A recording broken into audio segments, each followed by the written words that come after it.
You ever wonder how a single moment, just one gunshot, can completely change the path of a country? Well, today we're diving into a story just like that. It's about an assassination that wasn't born from some grand political ideology, but from something way more, well, grubby. And its fallout, it reshaped a nation forever. Okay, so picture this. We're in Colombo, the capital of what was then called Ceylon. We know it today as Sri Lanka. The date is September 25th, 1959. For the Prime Minister, a man named S.W.R.D. Bandaranaike, the morning seemed like any other. He's at his private home, a place called Tintagel, and he's doing something he was famous for, a daily ritual that really defined who he was as a leader. He would actually meet with regular citizens who came to see him right there on his own front porch. This was his trademark, a sign of how connected he was to the people. But on this one day, that very openness would turn out to be his greatest and most fatal vulnerability. So, among all the visitors that morning was a man wearing the saffron robes of a Buddhist monk. And as the Prime Minister bent down in a traditional gesture of respect, the monk seized the moment. He pulled out a hidden .45 revolver and just opened fire, point blank, hitting the Prime Minister multiple times. I mean, can you imagine? It was the ultimate betrayal, hidden behind a gesture of peace. Let's really dig into this first part, the monk's betrayal. Bandaranaike was rushed to the hospital, and he fought for his life for almost a full day, but the wounds were just too severe. He died the next morning. The news just sent the entire nation into a state of shock. It was the end of an era, and it happened in the most brutal way possible. But the real heart of the shock, the thing nobody could wrap their head around, was who did it. This wasn't some political enemy or a foreign spy. The assassin was a Buddhist monk. An act of violence from a figure like that was, well, it was unthinkable. It completely shattered the sacred image of the clergy in the country's public life. So your first thought is probably a religious motive, right? Or maybe some deep political plot? Well, the investigation, which even brought in detectives from Scotland Yard, uncovered something much, much dirtier. This wasn't about God. This was about greed. The police quickly realized this was a conspiracy, and they zeroed in on three main players. First, you have the mastermind, Mapitigama Buddharakkitha, who is an incredibly powerful and politically connected chief monk. Then you have the trigger man, Taldue Somarama. And finally, the money guy, a businessman named H.P. Jayawardena. What a crew, huh? So, the big question for everyone was what on earth could possibly bring these three together? A top monk, a lecturer, and a businessman. What was the common thread in a plot to kill the Prime Minister?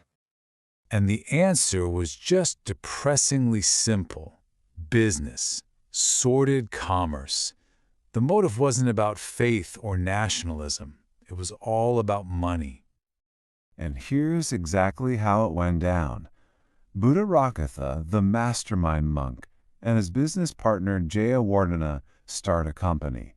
Then, they tried to use their political connections to get some fat government contracts, one for shipping rice and another for a sugar factory.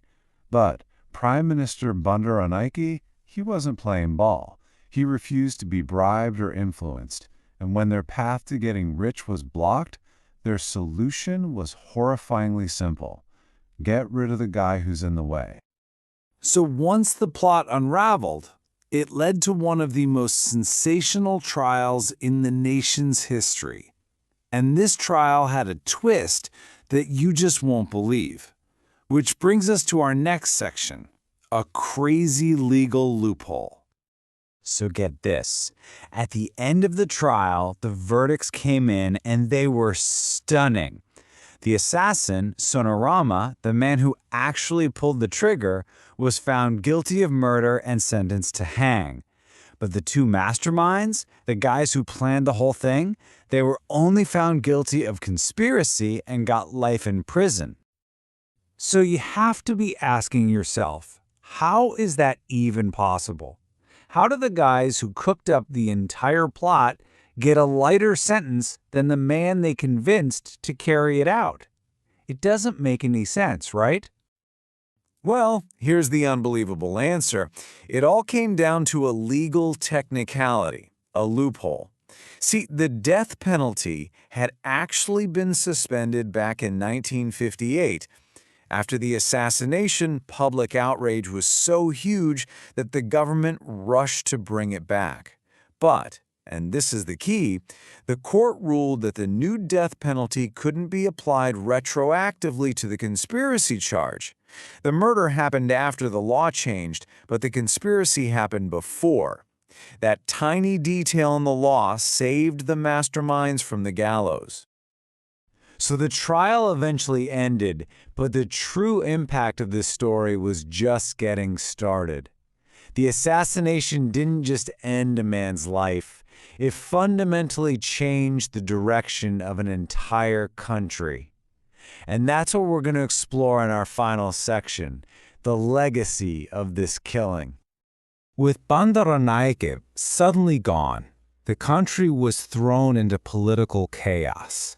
It created this huge power vacuum at the top, and what rushed in to fill that void would send the nation down a path nobody could have ever predicted. And it's incredible how fast everything changed. The assassination is in September '59. Less than a year later, his widow, Sirima Bandaranaike, is swept into power on a wave of sympathy, becoming the world's very first female prime minister. Her government then takes a hard left turn, teaming up with Marxist parties and launching this new era of aggressive nationalization, taking over private schools, insurance companies, even oil companies, a complete 180. So when you step back, the long-term consequences of that single shot were just immense. It directly led to the world's first elected female leader. It kicked off decades of socialist economic policy. It was seen as the moment the country's politics lost its innocence, and it laid bare for everyone to see just how dangerous the mix of religion and state power could be. It's really staggering when you look at the whole story. This wasn't just the death of a leader.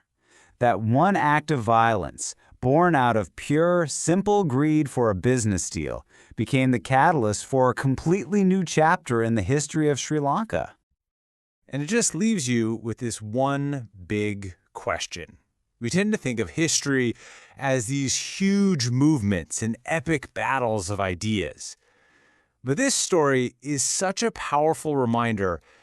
How often does a single bullet, fired for the most selfish and pathetic of reasons, actually end up changing the world?